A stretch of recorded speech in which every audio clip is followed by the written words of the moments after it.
UAE അധികം എന്റിറ്റീസും follow ചെയ്യുന്ന tax period January to December ആണ്.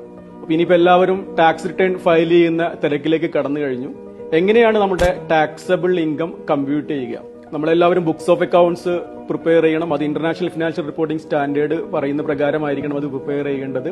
അത് നമ്മുടെ ടാക്സ് റിട്ടേണിന്റെ കൂടെ ഫിനാൻഷ്യൽ സ്റ്റേറ്റ്മെന്റ്സ് നമ്മൾ അപ്ലോഡ് ചെയ്യുകയും വേണം. ആദ്യം നമ്മൾ അക്കൗണ്ടിംഗ് ഇൻകം കമ്പ്യൂട്ട് ചെയ്യണം IFRS പ്രകാരം. പക്ഷെ ആ ഇൻകത്തിനല്ല നമ്മൾ ടാക്സ് നൽകേണ്ടത്. ടാക്സ് ലോയിൽ പറയുന്ന രൂപത്തിൽ കമ്പ്യൂട്ട് ചെയ്ത ഇൻകത്തിനാണ് ടാക്സ് നൽകേണ്ടത്. അപ്പോൾ നമ്മൾ അക്കൗണ്ട് ഇൻകത്തിൽ ചില അഡ്ജസ്റ്റ്മെന്റുകൾ ചെയ്യേണ്ടി വരും. ഫോർ എക്സാമ്പിൾ, നിങ്ങൾക്ക് എന്തെങ്കിലും ഡിവിഡൻഡ് ഇൻകം ഉണ്ടെങ്കിൽ ആ ഡിവിഡൻഡ് ഇൻകം അതിൽ നിന്ന് മൈനസ് ചെയ്യേണ്ടി വരും.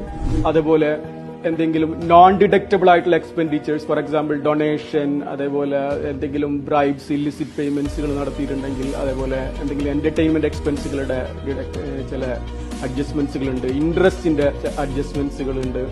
അതുപോലെ റിലേറ്റഡ് പാർട്ടികളുമായും കണക്റ്റഡ് പേഴ്സണുമായിട്ടും എന്തെങ്കിലും ട്രാൻസാക്ഷൻസ് നടത്തിയിട്ടുണ്ടെങ്കിൽ അത് മാർക്കറ്റ് പ്രൈസിലായിരിക്കണം, ആംസ് ലെങ്ത് പ്രൈസിലായിരിക്കണം. അതിനേക്കാൾ കൂടുതൽ ചെയ്തിട്ടുണ്ടെങ്കിൽ അതിന്റെ അഡ്ജസ്റ്റ്മെന്റുകൾ വരും.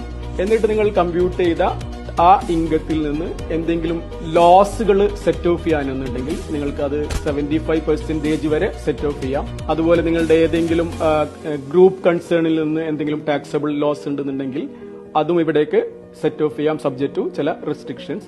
എന്നിട്ട് കമ്പ്യൂട്ട് ചെയ്ത ആ ടാക്സബിൾ ഇൻകത്തിൽ നിന്ന് 375,000 ദിർഹംസ് മൈനസ് ചെയ്തിട്ട് ബാക്കി വരുന്ന ഇൻകത്തിന് 9% ടാക്സ് നൽകണം.